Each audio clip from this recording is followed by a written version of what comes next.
मुजफ्फरनगर दिल्ली से 135 किलोमीटर उत्तर पश्चिम और उत्तर प्रदेश की राजधानी लखनऊ से लगभग 560 किलोमीटर दूर है। मुजफ्फरनगर का महानगरीय शहर कृषि और संबद्ध गतिविधियों के साथ साथ एक औद्योगिक केंद्र भी है। गंगा और यमुना की सहायक नदी हिंडन के उपजाऊ मैदानों पर स्थित इस क्षेत्र की रणनीतिक स्थिति कृषि और संबद्ध गतिविधियों के लिए अनुकूल है।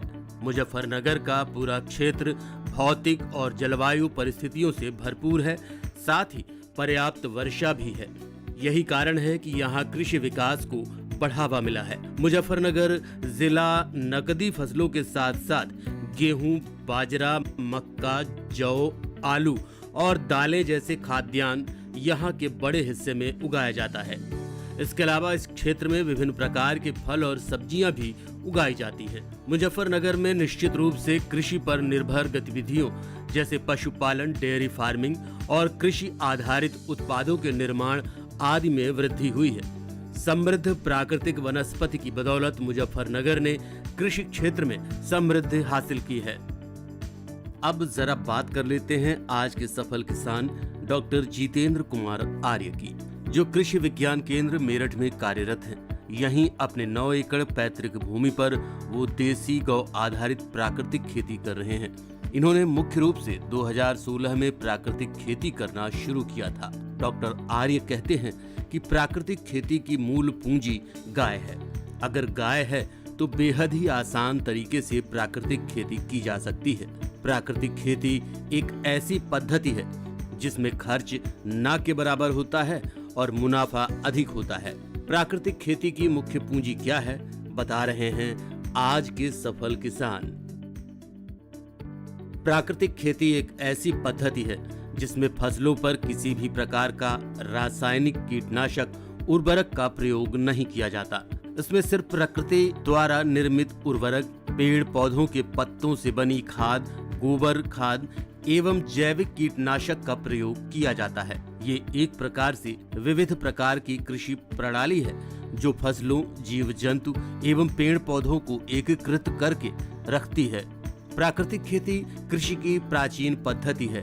ये भूमि के प्राकृतिक स्वरूप को बनाए रखती है। प्राकृतिक खेती में रासायनिक उर्वरकों तथा कीटनाशकों का प्रयोग नहीं होता है, बल्कि प्रकृति में आसानी से उपलब्ध होने वाले प्राकृतिक तत्वों तथा जीवाणुओं के उपयोग से खेती की जाती है। ये पद्धति पर्यावरण के अनुकूल है तथा फसलों की लागत कम करने में कारगर है।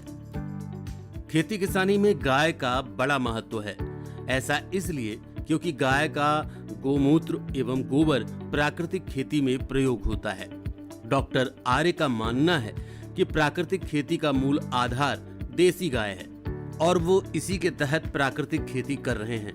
सफल किसान जितेंद्र कुमार आर्य ने अपने घर में अलग से जैविक उत्पाद गृह बनाया हुआ है, जिसमें प्राकृतिक खेती में प्रयोग होने वाले जैविक उत्पाद का संग्रह करते हैं और इसी जैविक उत्पाद को वो अपने खेतों में प्रयोग कर अच्छा मुनाफा कमा रहे हैं। जैसा कि आप मेरे पीछे देख रहे हैं कि यहाँ पर जीवामृत के ड्रम रखे हुए हैं, तो मैं आपको ये बताना चाहता हूँ कि प्राकृतिक खेती का मूल आधार देसी गाय है।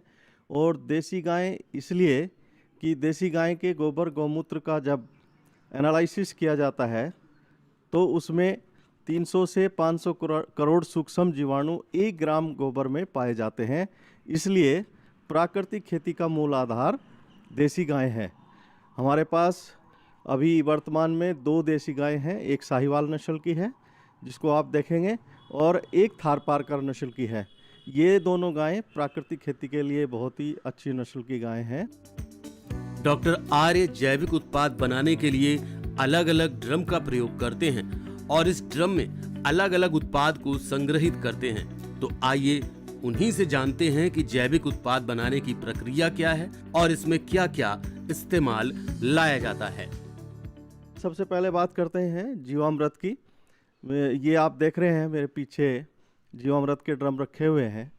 तो जीवामृत बनाने के लिए हमें 5-6 चीज़ों की आवश्यकता होती है।